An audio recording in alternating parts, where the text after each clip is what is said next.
So hey anime fans, the series name is What If Naruto Got Harem with Karin, so let's start the series. When Naruto woke up, it was with a smile as he knew that today would be the day that he left for his Pokemon journey with Katsumi. They had only dreamt of this moment, and so for it to finally happen he was ecstatic. As Naruto got out of bed he woke up Katsumi who was asleep on the ground. 5 more minutes she drawled out to him half asleep. Being in a good mood he allowed her to sleep in. As he was leaving his room he picked up his clothes for the journey and left to get to the shower, spending 20 minutes in it. He walked out to see Katsumi leaning against his door inspecting him. "Well, what do you think?" he said as he took a quick spin to show her what he was wearing. He wore a black mask that covered the bottom of his face and his neck fully. Over that he wore a black turtleneck which made him look quite smart, and black jeans made for long travel. Overall that he wore a haori which went down to his ankles covering his entire body. It was a mix between white, gold, and cream colors making it give a warm vibe, and to top it off his young necklace. His blonde hair was as messy as ever. As he looked at her he saw her giving him a nod of consent. Not bad, she mused to herself, subconsciously allowing her thoughts to be heard by Naruto, making him chuckle. As they walked to the kitchen to get some breakfast he heard his name get called by his sister. Knowing that they wouldn't be able to eat anything, Naruto sent Katsumi to the kitchen to get some food. As he took a turn to go to the entrance of the lab to see what his sister wanted, he wondered about the Absol that challenged them. It had been a year, and he knew that she had been observing them since Katsumi delivered her message. He only knew this because Katsumi was able to sense her multiple times. He just hoped it didn't take too long for them to meet, as he was excited to meet her. He stopped his musing at that point, as he saw his sister looking at him with a worried but angry face. "What's up?" he asked, concerned, and as she opened her mouth to respond to him he heard another woman's voice say, "What do you mean, what's up?" making him freeze as it sounded oh so familiar. He looked to his left, and was greeted with the sight of his mother standing there with teary red eyes while his siblings looked at him with pity, and his father stared at him with shock.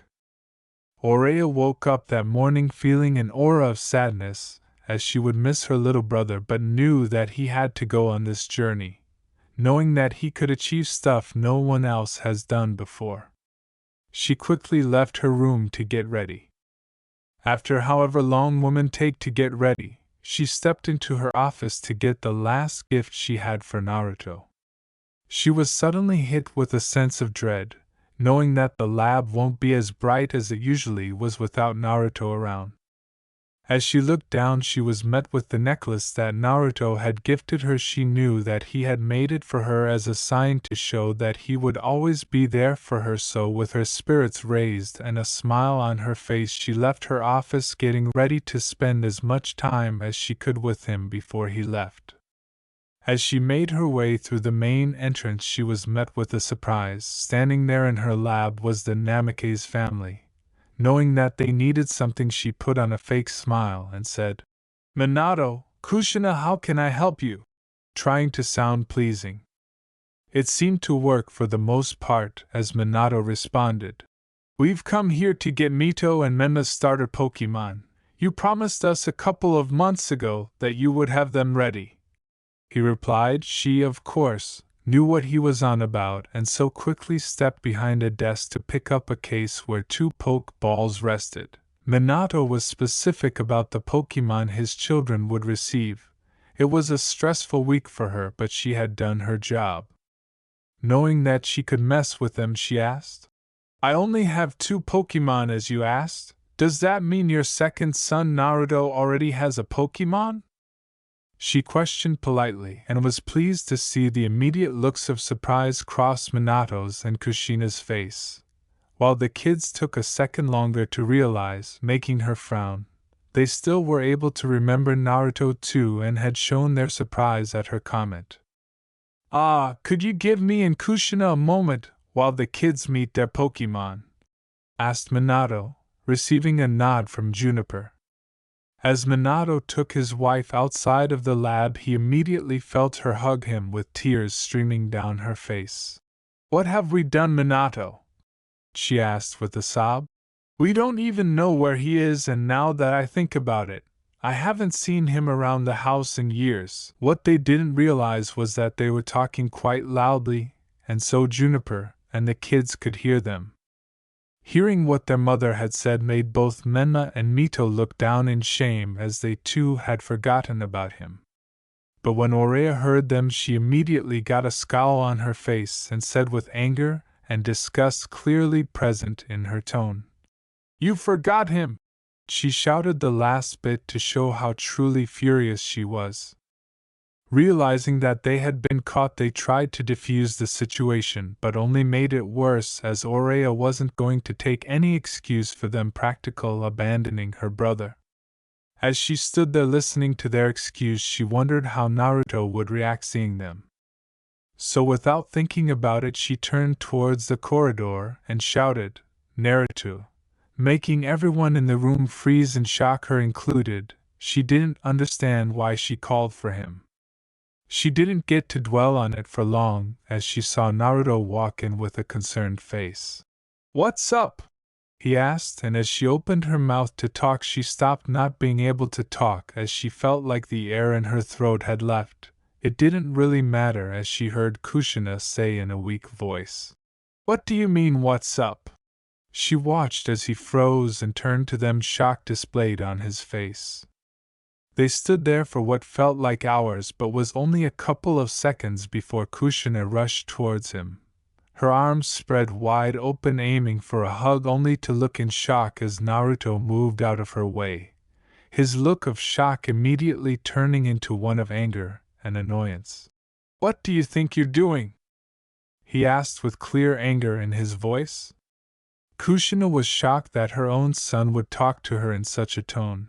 So as to try and save some pride, she said, "Don't talk to me with such a tone," she said with equal anger, surprised to see her son look at her with shock before he said, "A bit late for you to tell me what to do," getting a hurt look from his mother. At seeing their mother's look, Naruto's siblings both became annoyed with how their brother was treating their mother. "Shown some respect to your mother," Mito said loudly as to get her point across like her mother had taught her to, with Menma nodding along. She was met with a look of annoyance before he glanced back at their mother with no emotions displayed on his face and said, "You need to get one thing straight, I'm not your son," he said as he also looked at Minato before then looking at his siblings and saying, "I'm not your brother either, I'm just someone who shares the same blood as you, nothing more, nothing less." As he finished talking and began to walk towards Aurea, he felt his arm get pulled, and as he turned around he was met with Kushina's furious face. "Now you listen here, Sochi, I may not have been in your life, but I'm still your mother, and you will dash." She stopped talking as she felt sharp claws be pointed at her neck. She froze, hearing a chilling voice in her head say, "If you do not let go of Naruto, I will skewer you. Do you understand me?" It asked slowly, as if she was an animal that didn't understand, making her angrier than before. As if it was reading her thoughts, the Pokemon, she guessed, sharpened its claws with dark energy and asked again, "Do you understand?" Kushina, knowing she was powerless in this situation, just nodded and let go of Naruto. As she let go of him, she felt herself be pushed out of the way and watched as a fox-like Pokemon ran past her and started inspecting Naruto's arm. "It's fine, Katsumi," Naruto said in a calm voice, knowing that she must have sensed his anger and distress at seeing his family. He knew that she was angry and that one wrong word from him could set her off. "I'm not hurt, she didn't hurt me, see," he said as he showed her his arm and was happy to see her sag in relief. He just gave her a smile and stroked his hand through her purple hair as a way of showing his gratefulness of her protective instincts. Katsumi was all too pleased to receive his thanks, as she always enjoyed Naruto's scratches. As he looked back towards his family, "Don't even call them that," he heard Katsumi's voice say. He gave her a nod agreeing with her. He relaxed knowing that he was safe as Katsumi would never let any harm happen to him, shown by the fact that she was staring at his former family with eagle eyes. He heard Minato ask Juniper, "What the hell is that, and why is it so close to my son?" He looked towards Oreya to see her still frozen, and so answered for her. "This is Katsumi, a shiny Zoroark and my partner." He looked at them as he said this to see Minato and Kushina staring at him with shock while his siblings looked confused. "And for the last time, Minato," he said with hate, "I'm not your son anymore. I'm a Juniper now. I may have your blood pumping through my body, but I was never an Uzumaki Namikaze." He finished with anger, and in a twisted sense was happy to see Kushina break down in tears while his father looked down in shame alongside his siblings. Before anyone could say anything else, and as to stop the family reunion, Juniper spoke, breaking out of her frozen state. "How about Mito and Menma take their Pokemon and leave, as I'm busy and Naruto has to begin his own journey?" All she got in response were some nods before the Pokeballs were taken from her hand and they left with Kushina shooting multiple glances at Naruto. As they heard the Namikaze car start up, they all heaved a sigh of relief knowing that the stressful situation had finally ended. As Naruto turned towards Oreya, he was met with a surprisingly tight hug, and as he put his arms around her, he heard her apologies multiple times for calling him over. He quickly comforted her, telling her that it was truly okay and that he didn't hold it against her. They talked for a couple of minutes, allowing Oreya to calm down before she asked him what he planned to do. He quickly responded by saying, "I don't want to travel the Unova region knowing that Minato has so much power over it, and I don't want to deal with my siblings on my journey, so I'm thinking about going to a different region. Think that will be possible?" He asked and was instantly met with a happy nod. "Yep, I could set it up for you, but you'd have to leave today. Think you could wait a little bit longer?" "Yes," he responded before continuing on. "While you set that up for me, Katsumi and I have to go deal with something. We'll be back soon, don't worry," he said before standing up, giving her a kiss on the forehead, and grabbing his custom-made Pokeballs and running into the forest with Katsumi. She didn't know what he was doing but decided to trust him and went to start setting up Naruto's flight. As Naruto ran towards an open field he and Katsumi used for training, he mentally asked her, "Do you think the Absol will be there?" He only received a nod back, making him roll his eyes. As they got closer to the field, they saw a white-furred Pokemon waiting for them. When they made it to the field, they saw the Absol look at them, leaving Naruto speechless, as he saw how beautiful it truly was. He had, of course, only seen pictures of it, so seeing it up close was an honor. As he looked at her, he said, "It seems that you've been waiting for us." Receiving a nod back. Knowing that it was itching to fight, he looked at Katsumi to see her nodding towards him, allowing him to start the fight. "Flamethrower," he mentally ordered, pleased to see a jet of flames fly out of her mouth and towards Absol. As it got closer to it, the Absol vanished before appearing in front of Katsumi with its horn glowing with dark energy. With adrenaline pumping through his veins and his mind sharper than ever, which had always happened when he was in a battle, he ordered in quick succession drop to the ground and then counter with aerial ace, and was happy to see Katsumi stop spitting out flames and immediately falling on her back, allowing Absol to fly past her before jumping back up with speed gained from years of training, and while the Absol was still in the air, punching it with her right claw that was glowing white, a sign of aerial ace being used. He watched as the Absol flew to the right, where Katsumi swung before ordering another flamethrower as Absol hit a tree, stopping her fall. As it flew and hit her, he heard it howl in pain, telling Katsumi to stop but to be prepared for any surprise attacks, and receiving a grunt from her, he said, "Absol, give up. The battle hasn't been long, but you've been hit with 2 strong moves, and I don't want you getting hurt any more than you have to." He waited for her response and was pleased to see it nod her head, understanding his point. As he walked forward towards her, he felt his sense of danger go off and ducked, narrowly missing Absol's horn as it tried to slash at him. The next second he heard a howl of pain and quickly looked behind himself to see her laying on the ground with Katsumi on top of her, and a flamethrower being prepared to be launched.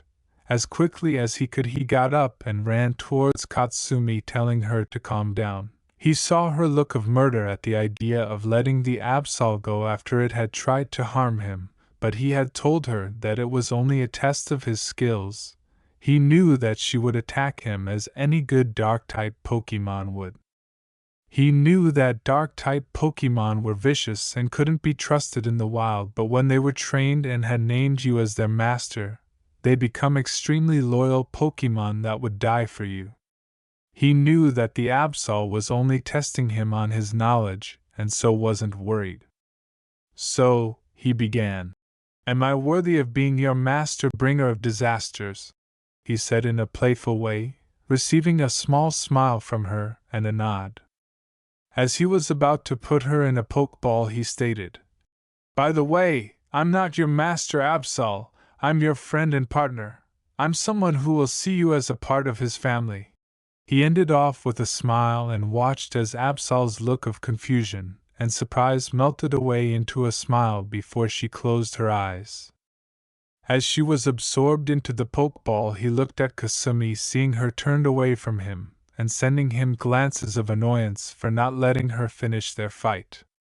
He just chuckled before saying, "It's fine, you'll be able to fight her as much as you want to now that she's a part of the team," ending his sentence with a cheeky grin that turned into a smile at seeing her roll his eyes.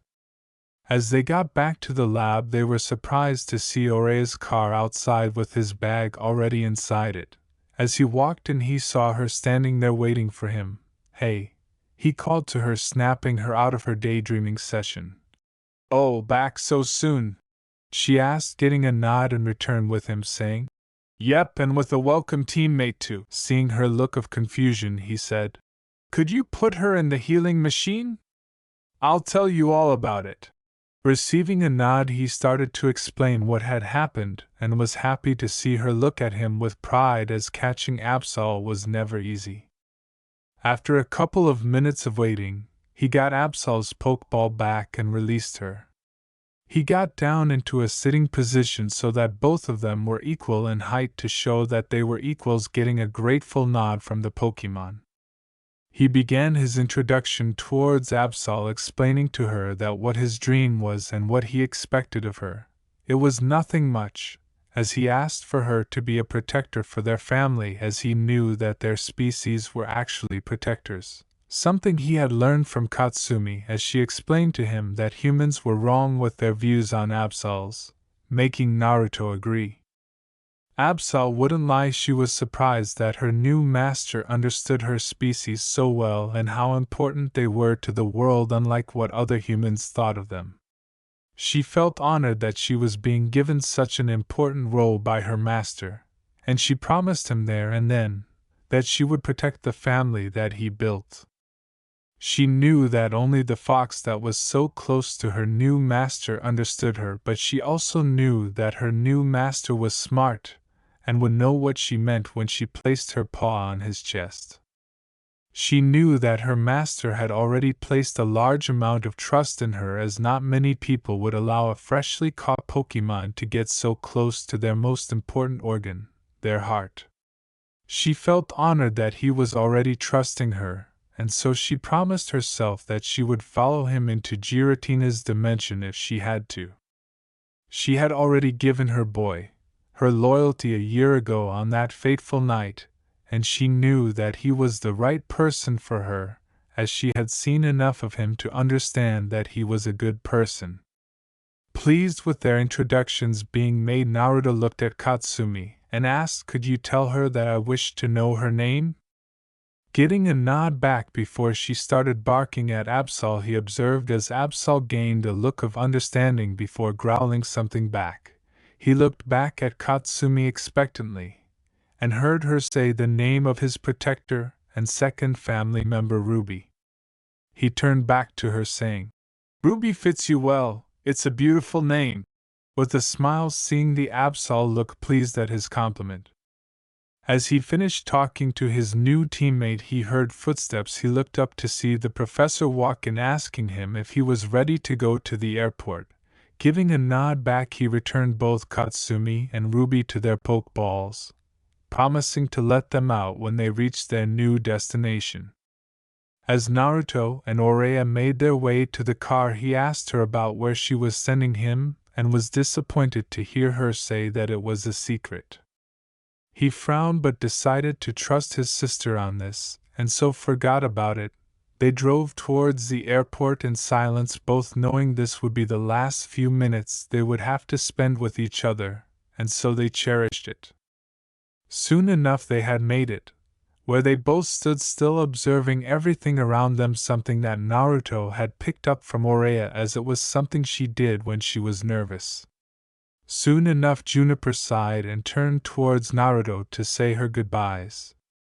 As she looked at him, she was surprised to see him hug her with tears in his eyes. It had been a while since he cried, but she understood why.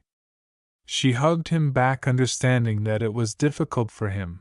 Soon he let go and looked up as Juniper ruffled his head affectionately, and watched as she said, "When you reach Kanto, you'll be greeted by Professor Oak. Be nice, all right?" she asked playfully. She got a nod back and a thank you for everything she had done for him. Her only response was to hug him again and whisper, "Go show the world what you can do, Naruto. I'll be rooting for you." She ended it by pulling away from the hug and giving him a wink, which he returned. She watched him board the plane, and just before he left her vision she saw him look back at her with a soft grin that could be seen through his mask, making her smile. As she watched his plane leave, she whispered to herself, "Good luck, Naruto. I know you'll make me proud." It was a long flight. Naruto realized this after his fifth nap. He understood that he was going to a faraway region, but his problem was that it was boring sitting in the same seat for hours. As he looked outside his window, he sighed as he saw that it was night time already, so with a bored look he took out his national Pokédex and flicked it open for the first time, and what he saw surprised him. It had introduced itself as being Junior Professor Naruto. Juniper's Pokédex. This had left him gobsmacked, as his sister had given him such privilege without even telling him. He sighed, knowing that he could do nothing about it, and so started to scroll through it, making a mental checklist of the dark types he wanted in his team. After a couple of minutes he misclicked, and saw as it opened up another tab. After reading through it, he realized that he had the privilege of holding up to 2 full teams of 6 on him if he desired. This had made him look starry-eyed and completely changed his plans for what Pokémon he was going to catch and keep. He soon realized what time it was and that he should save all of this planning for another time, as he had to get up early tomorrow. So with those being his last thoughts, he went to sleep. He woke up a couple of hours later to someone tapping his shoulder. As he opened his eyes, he watched as the flight attendant told him that they had already landed in Kanto and that he was one of the few people still on board. Realizing what that meant, he stood up, grabbed his bag, and left the plane, immediately looking for the exit to the airport. He stepped out and immediately started to look around. He didn't see anyone that looked like an old man who was a professor. As he didn't see anyone, he thought that the professor was just running late, so as he turned around to go back in the airport, he heard a cough to his left and immediately spun around to see the famous professor looking at him. "You must be Naruto, right?" he questioned with a warm tone, making Naruto feel comfortable around him, and reply with confidence, "Yep, and you must be the famous Professor Oak," he said, pushing out his hand for a handshake and getting one in return. He heard the professor chuckle at him before saying, "If anyone is famous, it's you, my boy." making Naruto blink in confusion as they walked towards his car. "What do you mean by that, Professor?" Naruto asked respectively, making the professor chuckle. "Stop being so formal around me, Naruto, and you are the one who wrote those papers on the Mind Arts Trio, correct?" Oak questioned and received a nod back as they started to drive to Oak's lab. "There's your answer. Oreya showed it to all the regional professors, and we then sent those papers to gym leaders and Elite Four members." And as he finished talking, he looked back at Naruto and laughed at his shocked expression. "I'm guessing Oreya didn't tell you that, did she?" He carried on with a smile and received a nod back for confirmation. "Don't be so embarrassed," the professor carried on. "You should be proud, as everyone was impressed with how well they were all written," he said, receiving a nod from a red-faced Naruto. After that, they drove in silence and made small talk, talking about theories, and as such, the professor was surprised to learn that Naruto had a photographic memory but told him that it was for best. He also told Naruto that Oreya had sent over a present for him that she didn't have the time to give to him, making Naruto excited. As they finally made it to the lab, they saw a crowd waiting outside it with 3 kids waiting near the door. As they got closer, Naruto was able to see that it was 2 boys and 1 girl. The first boy, named Richie, as he heard right, wore a green jumper and blue jeans. As far as he could tell, he had brown hair, nothing special, Naruto thought. Next to him stood a girl with black hair and a baseball hat. Leaf, he thought as he heard her name be shouted out. She wore jeans and a white shirt with a blue jacket on. Naruto also dismissed her as an immediate threat. The last boy that stood made him raise his eyebrow. The kid stood with clear confidence, and wore a dark blue jumper with dark blue jeans. He had spiky brown hair, and as they walked up to the lab, he heard him say to the professor, "Geez, Gramps, do you want to take any longer?" making Naruto question who he was. Naruto didn't have to wait long as the professor introduced them all to each other. He immediately caught Leaf blushing at seeing him and avoiding eye contact, making him roll his eyes. He saw that Richie and Gary, the professor's grandson, look at him with slight interest, while he greeted them back with a nod. The professor, seeing that the introductions were done, showed them all to the room where the Pokémon were kept. Seeing that there were only 3 Pokeballs, Leaf asked a question that the 3 Pokémon-less trainers were wondering. "Professor, there's 4 of us here and you only have 3 Pokémon on the table. Why is that?"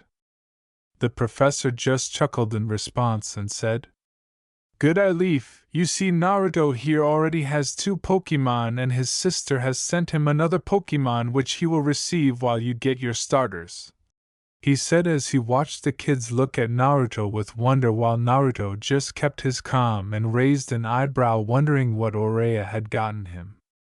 Naruto watched as the 3 kids got over their surprise and went to pick their Pokémon. He watched as Leaf picked a Bulbasaur and left with it, sending him one last glance. He saw Richie go for Charmander, and questioned himself why someone would name their fire-type Zippo after a lighter. He just sighed. Seeing them pick their Pokémon made Naruto wish for some company, so he picked up a Pokeball from his belt and threw it in the air, absent-mindedly realizing that everybody in the room was watching. As Ruby formed, he got down on his knees and greeted her with a smile. "Hey girl," he said softly, and was happy to see her nuzzle his face as a way to show her affection for him. He carried on quickly. "We're gonna be getting a new teammate soon. I want you to greet them with me, okay?" he asked, and was happy to see her nod, making him smile and scratch her chin, earning a purr from her. As he looked up, he saw the boys and professor gawking at him. "What?" he asked, and quickly heard the professor stammer out an answer for him. "It's nothing, I'm just surprised to see an Absol. They are extremely rare and not found in Kanto," making Naruto and Ruby snort as they imagined how he would react to seeing Katsumi. Everyone quickly got over their shock, and he watched as Richie left before seeing Gary pick a Squirtle. He watched as Gary walked over to him with an outstretched hand and heard him say, "I hope we get to battle soon," making Naruto smile in return and shake his hand while saying, "Of course, it'll be great." He watched as Gary smiled once more towards him before he left with the Squirtle in its pokeball. He looked towards the professor to see him looking at Naruto in shock again. "What?" asked Naruto again as the professor said. "That's the first time Gary has ever been so nice to someone," making Naruto smile and say, "It must be because he respects me and has deemed me worthy of being his rival." Hearing this, the professor nodded back and muttered, "That's the only logical answer." He watched as the professor clapped his hands before he pulled out a pokeball and said, "Well, this dash." He stopped mid-sentence as a boy ran in wearing green and yellow pajamas shouting "Wait!" Surprised both Naruto and the professor as they looked at the boy with wide eyes as he took a couple of deep breaths before saying, "You can't give him that Pokemon, Professor," he said, making the professor ask, "And why is that, Ash?" Getting an immediate response, "It's because he already has a Pokemon, see?" As he pointed at Ruby, seeing this she sent him a warning growl making him jump. Naruto just gave him an uninterested look before he pushed his hand out towards the professor and watched as he slid the ball into his hand. He held it firmly and looked to his right to see the kid at this point of releasing tears. "The hell?" he wondered out loud as he looked at Ruby to see her sending him the same look of wonder. Both looked at the professor to see him panicking, so trying to save the professor's skin he sighed and looked at him. "What are you doing here, kid?" he asked calmly and watched as he snapped his head towards him with a glare before answering. "I came here to get my starter Pokemon and to start my adventure of becoming a Pokemon Master," Ash said with conviction. Naruto just raised an eyebrow at him before saying, "Well, last time I checked, Pokemon Masters don't go on journeys with their pajamas on," and smiled at seeing Ash grit his teeth. He sent a glance at Ruby to see her giving him an amused look, making him smile back at her. "Yeah, well, you don't need that Pokemon, so give it here, you already have one," Ash replied, changing the subject and making Naruto frown before saying, "This Pokemon is a gift from someone dear to me, so stop your yapping as you're not getting it." He paused so that Ash could understand what he was saying before continuing. "And can't you ask the professor for one? He must have had one ready for you." As he said this, they all looked at the professor expectantly, and saw him rub the back of his head before saying, "Well, I do have one Pokemon Dash," and getting cut off again as Ash shouted, "I'll take it," making the professor frown and carry on from where he was interrupted. "But I only caught it days ago and it hasn't been cooperative," making Naruto frown as he understood the problem. As he looked over to see Ash's reaction, he was annoyed to see him begging the professor. Seeing where this was going, he wasn't going to get involved. He had already said his piece of mind and left the professor to make the final decision. As he looked at the pokeball in his hand, he turned towards Ruby and asked if she was ready. Seeing her nod at him, he threw it in the air. What came out greatly surprised him. Standing there in front of him was a human-like metallic body. It had a dome of metal on its head that covered its face, with a huge blade that looked like an axe sticking out of it. Its body had multiple blades made of metal sticking out of it, with tiny metallic feet and long arms that had one single claw of metal as its hand. It was colored red and black. It opened its eyes that were under its helmet and looked at him. He saw it inspect him before nodding. He watched as it crossed one arm over its body and watched as it went down on one knee and bowed its head, making him snap his eyes open with surprise. He, of course, knew what Pokemon it was, and as he looked at Ruby, she did too. What he didn't understand is why a poniard, a prideful Pokemon, was bowing to him when he had done nothing to gain its respect. As he looked back at the professor to see if he knew anything, he saw him holding a pokeball. Seeing his look, the professor quickly answered. Juniper told me that the poniard was actually bred to be calm and not so prideful as the ones in the wild. It makes him the perfect Pokemon for a trainer. Making Naruto blink. Understanding what that meant, he looked at Ruby and asked, "Could you ask if he has a name?" Knowing it was a male by the size of its axe-like blade on its head, Ruby nodded her head, understanding why Naruto asked before she started to growl out something to Poniard. He heard it make an immediate response which sounded like a metallic hum before he looked back at Ruby to see her shake her head no. Nodding in thanks, he sat down, looked at the poniard. "Rise," he commanded with confidence. He saw it stand up in less than a second and he said, "I am not your master," only to receive a blink of surprise before he carried on quickly as so he didn't lose its attention. "I am no one's master. If you decide to join, you will be joining a family where we all look after each other and protect each other. I'll make you stronger, that's a promise, but I'll need you to see us as friends and family, not comrades. Do you think you can do that?" He finally asked and watched as the Pokemon thought about it before nodding at him and saluting him with amusement clear in its eyes, making Naruto crack a smile. He nodded back and said, "Welcome to the family, Rook." After that, all three of them turned towards their spectators, gaining a nod of approval from the professor and a look of wonder from Ash. "Okay, my turn," said Ash with barely contained excitement. As he threw the pokeball he was holding into the air, out of it came a yellow-looking mouse with a tail that looked like a lightning bolt and red checks on its face. Naruto's immediate thought process was a Pikachu, and then cute. As he looked at his two partners, he saw them look at the yellow Pokemon with narrowed eyes. Seconds later he saw them tense, and hurriedly looked back to see Ash hugging the Pikachu and rubbing their cheeks together, making it look in distress. He watched as it jumped out of his arms and rubbed its hands together. Naruto saw the immediate danger they were all in and was about to yell for them all to get back, before seeing Ruby and Rook teleport towards it with dark energy surrounding their blades before they swung it at the mouse, making it stop charging its attack and fly into a wall so quickly that the wall had dented Sucker Punch, he thought, recognizing the move before he rushed towards his Pokemon absent-mindedly, hearing Ash shout Pikachu in worry. As he got towards them he quickly looked them over for any injuries. Seeing none he sighed in relief and looked at them both with pride. "Good job you two, that was amazing," and was amused to see Ruby look away from him to hide her blush of embarrassment, while Rook just scratched the top of his head. As he looked up at the professor he asked, "Are you sure this is a good idea? He's a clueless rookie."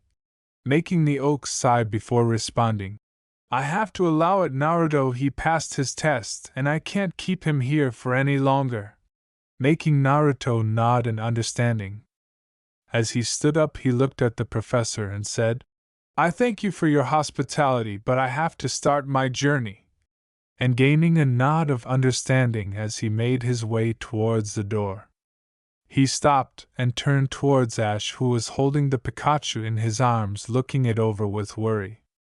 "Don't die out there, I want to have a battle," and left not waiting for his response.